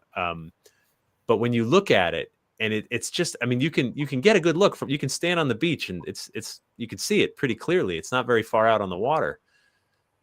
I can only imagine what it must have been like, because there was literally an amusement park right there. You know, like, imagine you're looking at this fun amusement park, you're smelling it, you're hearing it, the screams, the squeals, the laughter, and you're stuck on this little tiny island.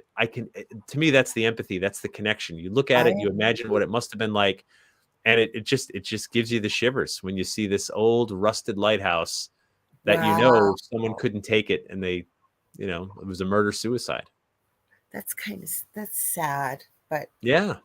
and That- again, yeah, like you're that close to the shore, but you didn't have the money, and because as you were talking about the family, when you first started the story, I went, "Wow, little kids," like you said, we're parents or anybody else that's a parent, right? And that's a crazy age for kids that age, especially boys, I find.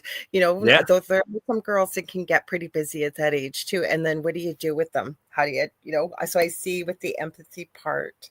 Yeah. Um, So, but that's what these stories do, right? They make us sort of connect and imagine a time when that was someone's job, that was someone's life, not just their job, that was their whole life, you know, live in that little house just so your ships could pass by safely. And I mean, and that story is not that unique. There's tons of them, right? There's tons of lighthouses that required a keeper to live there and work there. And I mean, what a whole other era. But it's an era that got us to where we are now. And that's part of who we are. We are who we are because people did that job, because ships could pass safely, because progress could happen. And I think that's why it's important that we remember some of these stories, even if they make us a little bit uncomfortable.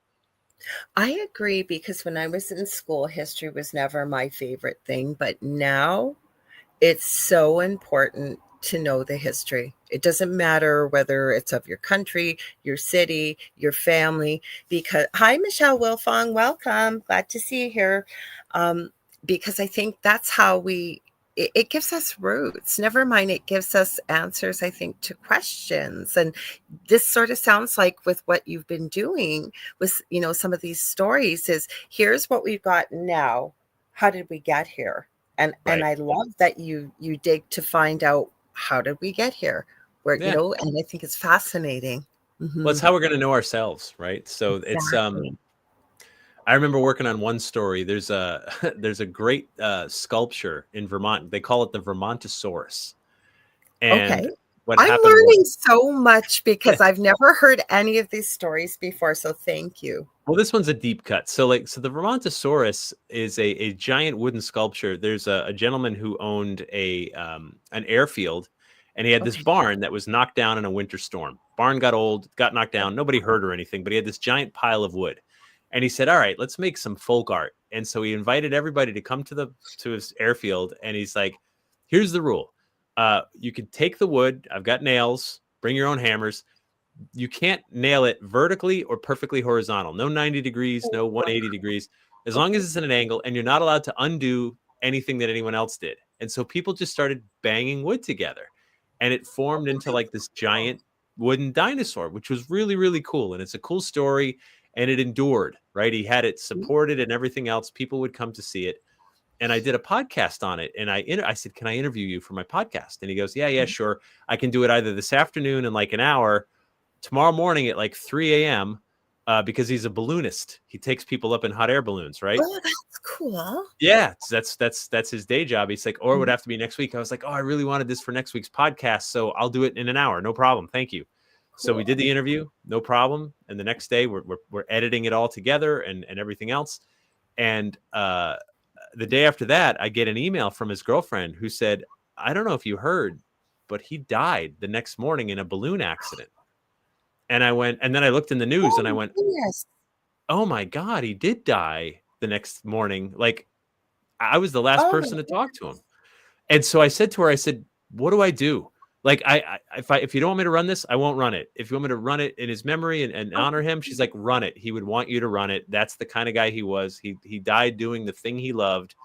And so you absolutely should run it. And I just remember thinking like, my gosh, right? I was the last interview he did, the last person to talk to him. He died the next morning at falling out of a balloon, something he's done thousands of times. Oh my gosh. I don't cry very easily, but you telling me this, I swear to God, I've got tears in my eyes because there's so many thoughts going through my head. And one of them is, and again, I'm not trying to get too personal, but it's almost like he knew that he might not be here past that point, because I haven't met too many people that say, and I know he gave you a valid reason as to why he wanted to record it when he did, but wow.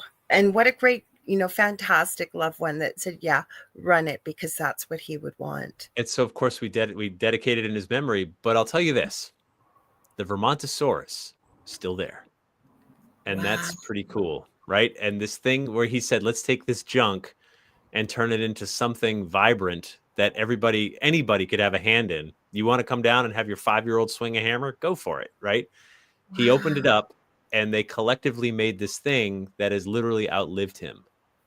And it must have so much meaning for the people in the area, especially if you know the story. Yeah. So that's one of those things where you're just like, well, shoot, you never know. And also like the legacy we leave behind may not be the one you thought you would. And you got his story. Like you said, you were the last person to talk to him. Right. Wow. So it was one of those things where I was just like, but I love that he left something behind. Not just his story, but his sculpture that everybody contributed to, and we can still talk about that. And he will live on. Like you were talking about, the epitaphs on the tombstones, and the more unusual, the more you're still talked about in the future, right? Yeah.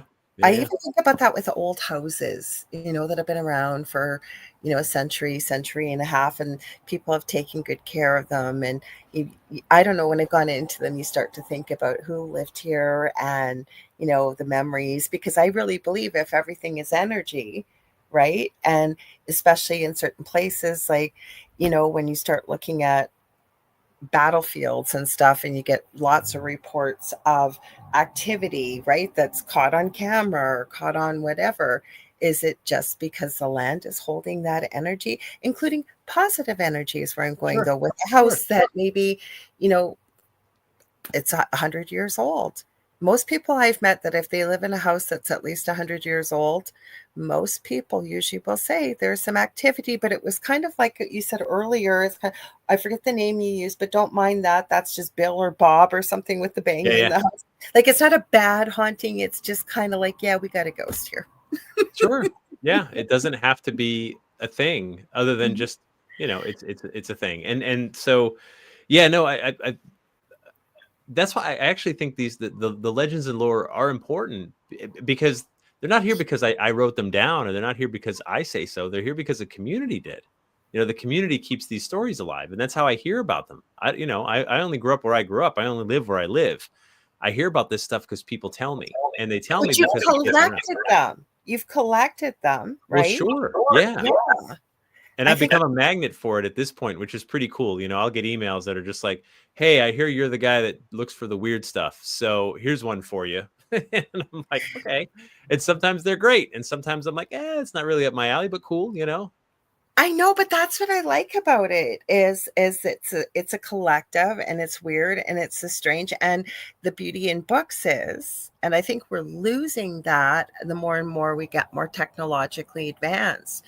There's a lot to be gleaned from going through books, especially books back in the past, or like, I think it's a really vital thing that you've done with this new book is to collect these stories, and now here they are in a book, like they're preserved, right? Just kind of like how you did the podcast with this wonderful gentleman.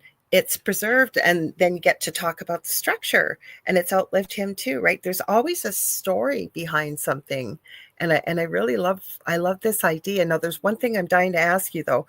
What's one story maybe you can think of, either so weird it's kind of like just unexplainable, or like any cryptids, or you, besides Betty and Barney Hill, or any other strange stuff? I'd love to hear it, because I know people are going to be running out wanting to buy this book, but I know you've got some really strange stuff in there, I'm sure. So sometimes it's just like it's quirky, right? We were Right. driving through Maine, like remote Maine too, like not Mhm. not coastal Maine.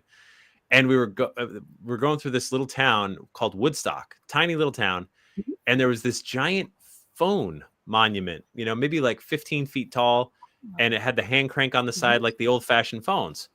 And I was like, Wow. Frank was with me, the photographer. I was like, pull over, let's just take a picture. I don't know what this is. I've never heard of it. I know nothing about it. So he clicks a picture, whatever, and then we move on. And then later on, I would research, like, what the hell was that? Like, why is there a giant phone? And it turns out Woodstock, Maine was the site of America's last crank phone call. Who Are knew? you serious? So, by the way, crank phone call being a phone with a crank. So At first I went to crank phone call, and then I yeah, realized no, phone with a crank, because the way you is your described it. refrigerator running? Yeah, those calls went Yeah. on after, but the year that what happened was that's how people made phone calls. You cranked it, and you were on a party line. You could literally hear everyone on the line. You could hear 20 different people, and you were trying to, you didn't gossip because people were listening in. So this town had this phone system put in, and then of course the world moved on. The world progressed, but not in Woodstock, Maine. It was 1980. Are 1980. you serious? Yeah, you were getting touch tone, and they were getting they were lobbying to try to preserve their phone system and say, we're old fashioned, we like it this way. Let's keep this instead. Wow. And they fought. They went to the state. They had petitions signed by everybody in town. But eventually the phone company, which was a little tiny independent phone company that owned those lines, eventually they were just like, look, the world has moved on to rotary and then touch tone and now dial-up modem and then, ISDN and internet. But they went down swinging. It was the last crank phone call, and they put I a am just sculpture up to it. floored with the last, like, 1980. And Yeah. yet you see these videos of parents like us, or, probably someone younger than me, but they've got kids, and then they film it, which I think is a little cruel, but I see the humor in it too, where they Yeah. hand their kids like technology that we grew up with, and especially with the phone. Like, it's hilarious with a rotary dial, and they say, how would you make a phone call with that kid? And the kid like has no clue, like Yeah. no clue. And Yeah. here, 1980, they still had a crank phone. Oh my God, that blows my mind. Remember texting with a rotary dial? It took forever just to like Mhm. LOL. Yes. Yes. Yeah. Mhm. Anyway, so yeah, no, we had the Yeah, we had the rotary dial forever, but no, so just little stuff like that just sticks out. I mean, there's so many weird stories. There was a story from 2007 I covered of a UFO sighting in Connecticut, Bantam Wow. Lake. Oh God, I That's might so have said cool. that wrong, but I'm it was hearing. Okay, go ahead. Sorry. so this sighting happened late at night. They described something glowing green, the size of a whale, splashing down in the lake. A police officer saw it, a state police officer saw it, multiple people called in about it, and they all said it went down into the what looked like the lake. They took it seriously enough that they first called the FAA and said, Okay. "Did you have any planes go down?" And they said, "Nope, we've got no flight path or anything over this lake. No, nothing." And then the next day, they actually went out with emergency boats to look for wreckage because like they were Yeah. sure something Mhm. went down in this lake. Someone said, well, maybe it was like a meteor. And then the problem with that is if a meteor the size of a whale hit a lake in Connecticut, there wouldn't be a Connecticut. I mean, that would have left a miles wide crater, I it would have really done some damage. So that didn't make any sense. Space junk, they would have seen the metal on the bottom of the lake. They would have found it when they were dredging it. It's not very deep. It's not that big. And so you've got one of these sightings that was seen by many credible people in the same area. And that's only wow. 2007. And so I love that. I love that. So some mysteries are unsolved because they took place 150 years ago. And how are we going to research that? This case, like the witnesses are still alive. They're still Yeah. around. And so weird stuff is still happening for sure. Yeah, because you said, okay, if I heard you correctly, it was growing, or sorry, it was glowing bright green. That's how they described it. Yes. Yeah, so like what happened to, like, I agree with you. I know you haven't solved what it was, but like it's not like it was a pebble, right? Like you're saying, it was massive. Right. Wow. Yeah. So My it's there's so many stories that just keep popping up all around of just unexplained. And I do know that is part of why we talk about it, because if it is explained, if someone can tell you definitively what happened, the legend doesn't grow. And we go, oh, well, that explains it. And then we move on to something else. But I love how these stories allow us to ask the big questions about, are we alone in the universe? What happens after we die? Do we know all the creatures that walk the earth with us? These are the big ones. And these stories, these experiences that others tell us about, they remind us that we don't have all the answers. And there's still a lot to learn, which makes some people really frightened. But I don't know, people like me get excited. And Me I love that, too. I love that there's more to learn. I just had this conversation with somebody that's just sort of newly discovering this.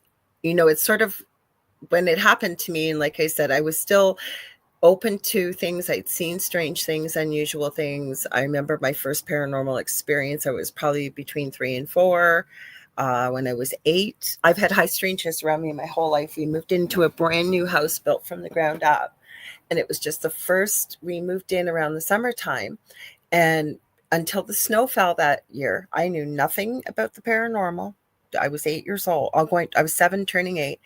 Every night at 3 a.m., I woke up unable to breathe, like completely, Wow. like I was being choked, like passing out. My father, there was no 911 or 111 for people listening across the pond there. And by the time he would drive away from the house to take me to emergency, I would be able to breathe. They never found out why, what happened. So where I'm going with this is there's a lot of strange, unusual things that happen. And I always say the people, like this person I was talking to, what you believe is the quote unquote norm. Once you start to lift a little corner of Pandora's box, sometimes when we look at what I call the paranormal, but that's anything that would be high strangeness, I don't think you can ever put that lid back on. And you start to realize that that part of the world, the psyche, whatever you want to call it, is so astronomically huger than what we think is regular everyday life. If that makes any sense to you. Sure, of Like, course. Yeah. But it's the stuff that sticks out, the outliers, right? yes. Like these are the things that we that keep us up at night. And that's why, I don't know, people like us pursue it. I don't want to freak you out, but there's a cat right behind you right now. Oh, I'll bet you right now, watch. I'm going to hold her up. Oh, is it Everybody, real? That's not a ghost cat? Who is this, everybody? You guys know who she is. This is Stephen Nicole. She is a diva. And she comes on almost every podcast. Usually she climbs on me. So they'll start saying in the chat, "Oh my God, it's Stevie. It's Stephen Nicole." I just want to make sure it wasn't a ghost cat. My dog already came. Normally she freaks out with thunder. I was surprised you didn't see this big black wolf nose coming up. German Shepherd.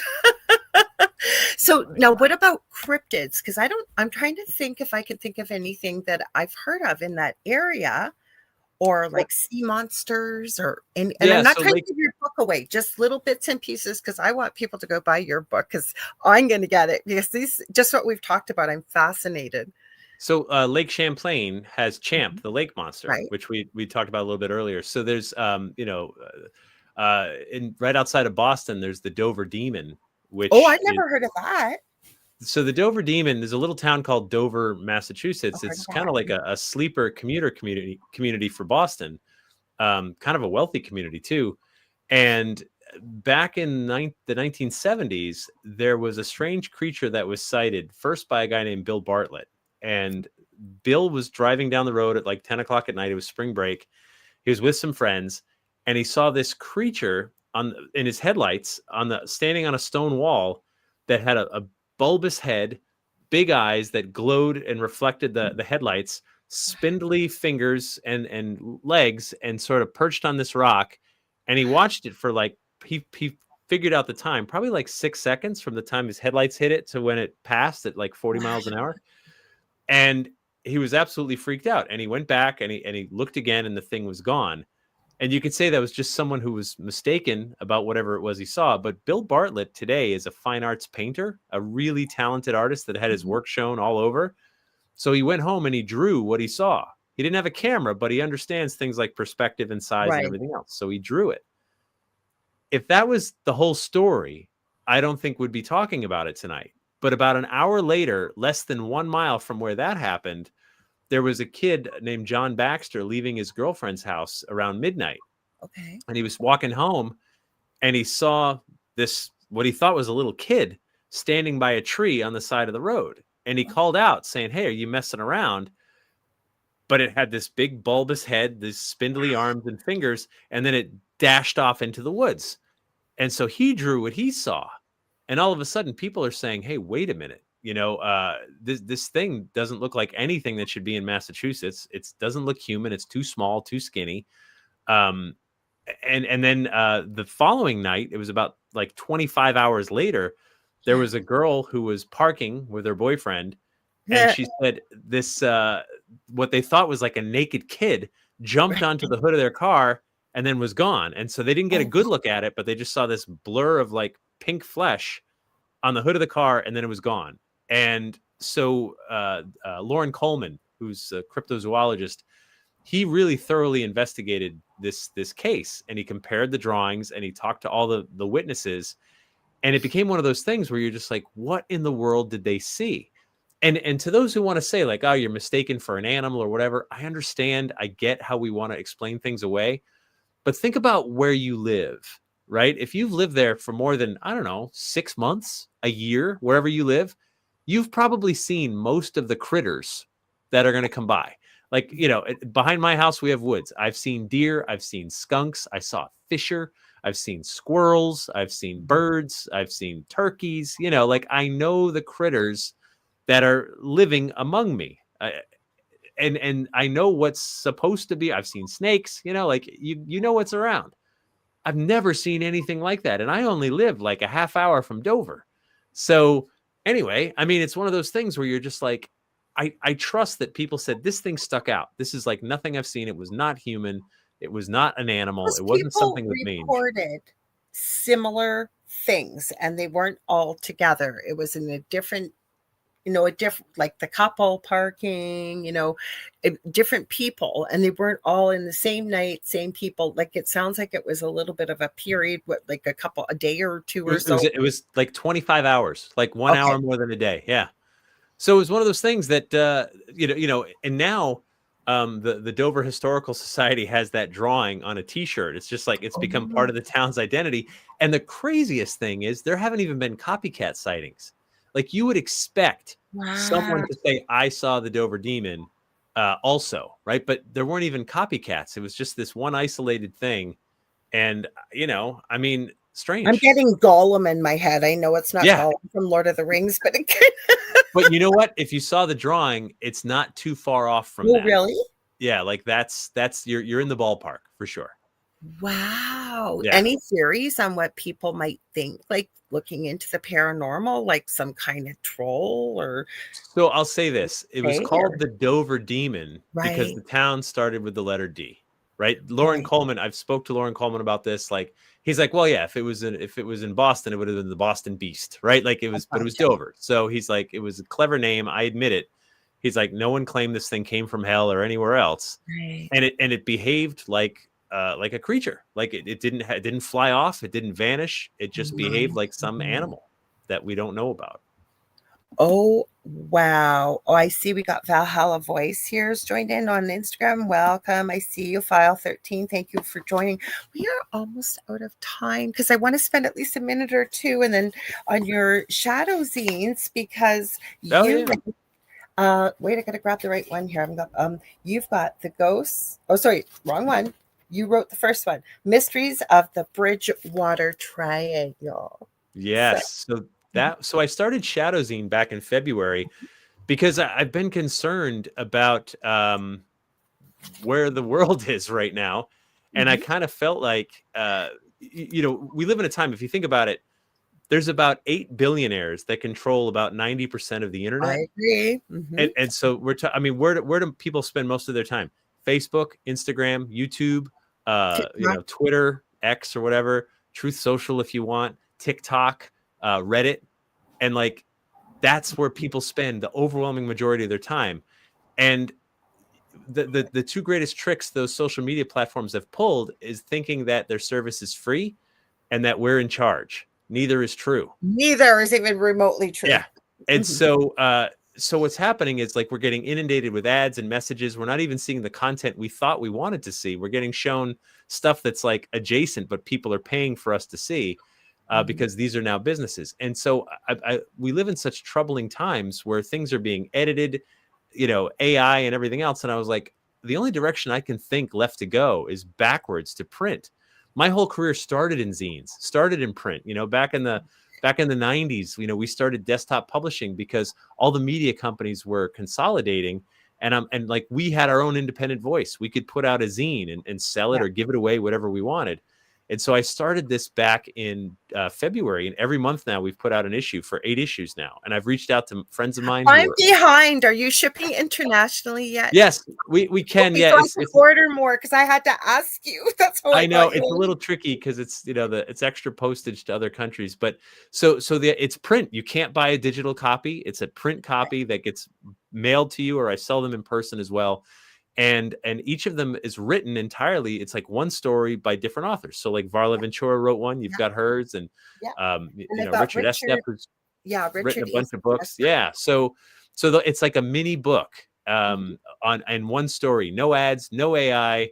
It's just old fashioned print. And I'm hoping that maybe this idea will save the world, right? That we can go back to actually looking for information instead of giving whatever social media feeds us. That's where I was trying to go earlier. Not to, I don't mean to cut you off, but I want to Yeah. add to that because that's what I was trying to say about how important books are. And you just said it so beautifully because I think books are getting lost in this digital age. And again, like you said, I love you said it much more succinctly and perfectly than I ever could. But you know what? One author, one story, and you know what you're getting when you buy these, right? And I know you, well, and I know Varla. I haven't met Richard yet, but they're beautifully written, very talented authors. And I hear Thank what you're you. saying. I'm glad that you're doing this because I think we need more of this. So interestingly, books ever since COVID, books have Mhm. made a bit of a comeback because I think during COVID, people sort of rediscovered, look, it doesn't need batteries. It's not producing its own light. It's not getting text messages while you're trying to get in the story. I think people are rediscovering print because we need to. Our brains are too inundated with, oh, text, oh, alert, oh, ad, oh. Our phones are always trying to grab our attention. Whereas a book is at your own pace. It's portable. It can go anywhere with you. It doesn't need batteries. And it's one of those things that that I think can sort of save us. It'll help slow our brains down a little bit, slow the world down, and actually consume something and let it inside of you instead of just swiping as you're looking for just a dopamine hit. And we're going to have to take charge of ourselves if we're going to save ourselves. No one's going to do it for us. You're going to have to start making conscious decisions to, 100%. Do the work. Okay, so where can they find the Shadow Zines? Better yet, your books, especially the new one. Anything you got coming up? We got another couple minutes, and I'll let them know who's coming up after you're finished, and about Thursday and next week's show. So Shadow Zine is shadowzine.com. You can you can look for it there, and then my website's my name, jeffbelanger.com. I've got something like 40 live shows between now and December that I'll be doing all over the place, mostly in the Northeast, but you can come check me out at various places. My books are available wherever you get your books, Amazon Canada, Amazon US, but also independent bookstores can get them as well. I've got 16 books out now, so whatever interests you, there's something for everybody. And my podcast is New England Legends, which you can get anywhere that you listen to podcasts. It's free, and it's every Thursday we do a new weird tale of ghosts and monsters and roadside oddities and other weird history. I love it. Thank you for being here. You guys don't go anywhere, because Preston Dennett and Dolly Saffron are coming up next with The Light Gate.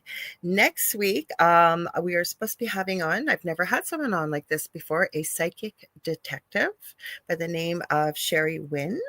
And don't forget to tune in on Thursday, 7 p.m. Eastern Standard Time with Carrie Lynn and I, Beneath the Hollow Moon.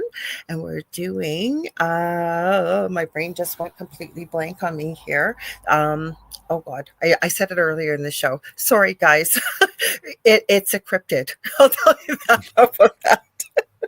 Anyways, you guys, if you ever want to get a hold of me, you can get a hold of me on facebook.com /The Angel Rock, as well as I've got 2 groups on Facebook, Paranormal University for really spooky things, and the Angel Rocker Tribe for more things spiritual. I will be going to domain name when I get my first course out that we're working on diligently every week. Leanne Clark, the Crystal Architect, and myself, we're hoping to launch it late fall. So when I do, go under there, because to book me, you can Messenger is usually the fastest to get a hold of me, but the business page, I do psychic readings, mediumship readings, Akashic records, energy healing, and teaching and mentoring. Again, Jeff, thank you so much for coming on. I'd love to have you on another time. I know how busy you are. It might be the new year, but I would love to have you back. Thank you. Yeah, it was great talking to you again. It was. Thanks, everyone. Stay tuned. We'll see you on Thursday and next week. Have a good one.